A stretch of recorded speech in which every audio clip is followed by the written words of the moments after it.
600 से ज़्यादा का प्रॉफिट दिख रहा था, लेकिन एक गलत ऑर्डर टाइप सेलेक्ट करने की वजह से मुझे सिर्फ 450 लेके निकलना पड़ा। अगर आप इंट्राडे करते हैं तो आपके साथ भी ये प्रॉब्लम आ सकती है और आपने ज़रूर प्रॉब्लम फेस किया होगा।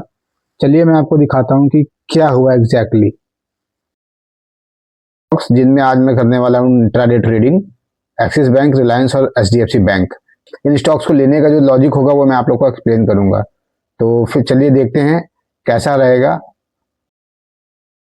मैंने एचडीएफसी बैंक में एंट्री बना रखी है। उसके पीछे लॉजिक ये है, साफ आपको स्क्रीन दिख रही होगी, फिर भी मैं आप लोगों को एक्सप्लेन कर देता हूँ।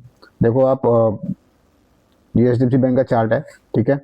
एचडीएफसी बैंक का चार्ट है, ये पहला 15 मिनट का कैंडल है, ठीक है। ये यहाँ पे क्लोज हुआ है वी वेब के नीचे, पर जो अगला कैंडल बना, ये जो अभी वाला है, ये बना है इसको क्रॉस करते हुए, ये वी वेब के ऊपर चला गया, देखो आप ये, ठीक है। और मुझे लग रहा है कि बहुत बुलिश कैंडल है, क्योंकि ये वॉल्यूम वी वेब भी जो है वो ऊपर की तरफ जा रहा है। दूसरा तो बैंक निफ्टी भी बहुत ही बुलिश हो रहा है, आई विल शो यू। ये देखो आप, मुझे इसमें अभी फिलहाल तो 51 रुपीज़ का प्रॉफिट शो हो रहा है, ठीक है।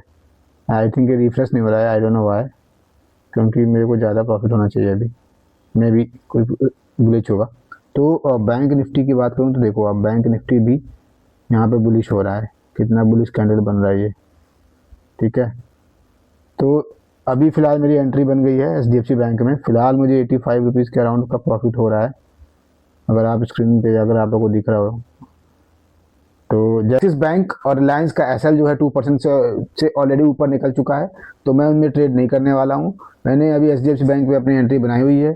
चलिए देखते हैं आगे क्या। तो एचडीएफसी बैंक में फ़िलहाल मुझे 500 के अप्रॉक्स प्रॉफिट हो रहा है, और मैं सोच रहा हूँ कि मैं अपना एसएल ट्रेल कर दूँ। मैं आप लोगों को बाइंग प्राइस बताना भूल गया था। मेरा बाइंग प्राइस है 915, ठीक है, और मैंने एसएल लगा रखा है 905 का। अभी मैंने टारगेट आगे कुछ डिसाइड नहीं किया है, पर 10 पॉइंट का मेरा एसएल है, तो 10 पॉइंट के हिसाब से मैं 20 पॉइंट का टारगेट लेने को सोच रहा हूँ। मैंने 20 पॉइंट बोले तो 935 के आसपास मैं सोच रहा हूँ कि इसको मैं कट करूँगा। फिलहाल मुझे ये 5 पॉइंट्स से ज़्यादा ही दे रहा है। I need to change my SL to 909.77। Where is the order? Here it is, modify 909 कर देता हूँ फिलहाल। तो मैं आधी क्वांटिटी बुक करने जा रहा हूँ। मैंने ले रखा है 116 क्वांटिटी है। अभी यहाँ पे कंसोलिडेट कर रहा है। मैं सोच रहा हूँ कि मैं आधी क्वांटिटी निकाल देता हूँ, आधी निकाल के आधी छोड़ देता हूँ, रन करने देता हूँ। तो आधी होगी कितनी, तो 58 क्वांटिटी मैं करूँगा एग्जिट।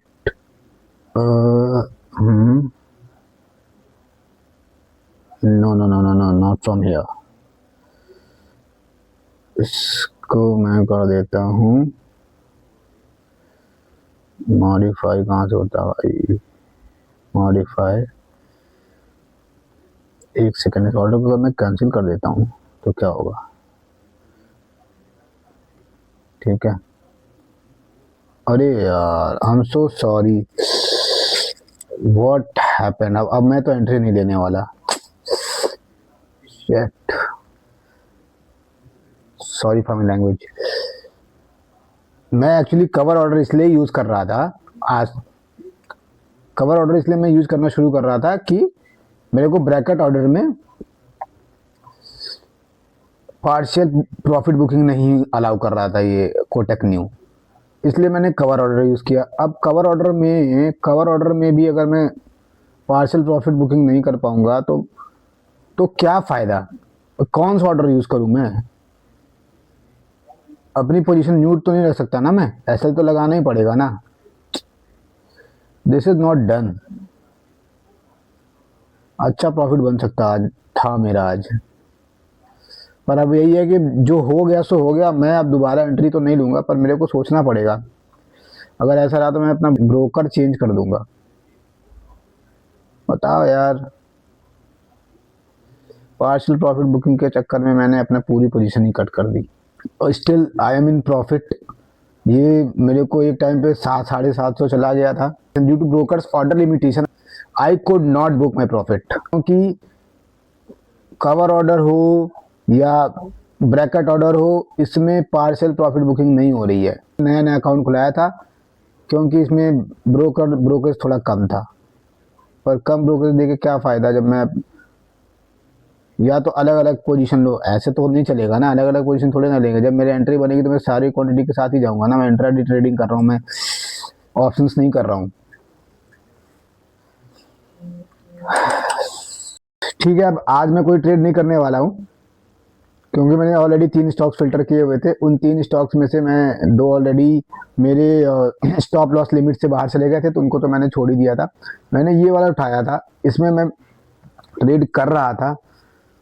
मैं जिस तरीके से ट्रेड को ले जाना चाहता था वैसे गया नहीं, तो मैं फिर अपना ब्रोकर चेंज कर दूंगा। मैं पहले काइट में करता था, काइट में सीधा है, वहाँ पे ये इतने सारे ऑप्शंस देते नहीं है, पर उनका जो तरीका है वो मेरे को ज़्यादा सही लगता है। बस उनका थोड़ा ब्रोकरेज ज़्यादा था, 20 रुपये पर ऑर्डर लगता है, वो मुझे ज़्यादा लग रहा था, इसलिए मैंने 10 रुपये वाला पकड़ा है। पर क्या फ़ायदा 10 रुपये कम दे के, और अगर आप अपने ऑर्डर को अपनी तरीके से मैनेज ना कर पाओ तो उसका कोई मतलब नहीं बनता ना। फिलहाल मेरा 457 रुपये का प्रॉफिट आज बुक हुआ है। तो ओवरऑल आज मैं प्रॉफिट में ही था, पर ये प्रॉफिट ज़्यादा बड़ा हो सकता था, पर मेरे ब्रोकर या मेरे ऑर्डर टाइप की वजह से मैं प्रॉफिट ज़्यादा बुक नहीं कर पाया। मुझे ऐसा लग रहा है ये ब्रोकर मेरे लिए सही नहीं है, क्योंकि मैं इसमें ऑर्डर टाइप उस तरीके से चूज़ नहीं कर पा रहा हूँ जिस तरीके से मैं चाहता हूँ। कल मैं एक बार और ट्राई करूँगा इस ब्रोकर के साथ, अलग तरीके से ऑर्डर चूज़ करके। ठीक है, इतने सारे स्ट्रगल्स होते हैं ट्रेडिंग में, क्या बताऊँ आपको। उनमें से एक ये भी है, रोज़ नई नई चीज़ें आपको देखने को मिलेंगी, सीखने को मिलेंगी, जो मेरे साथ आज एक नई चीज़ मिली।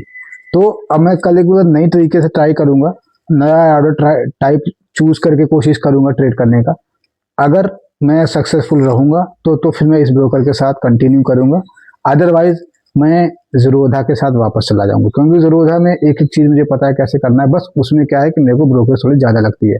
फिलहाल आज का दिन प्रॉफिटेबल था, मैं खुश हूँ कि मैंने अपने प्रोसेस को फॉलो करते हुए कुछ तो बुक किया। मतलब जो मिल सकता था वो तो अलग बात है, पर जो मुझे ये है कि मैं लॉस में नहीं हूँ, मैं प्रॉफिट में ही हूँ, तो आई एम हैप्पी। तो मिलते हैं कल डे 7 में। बाय।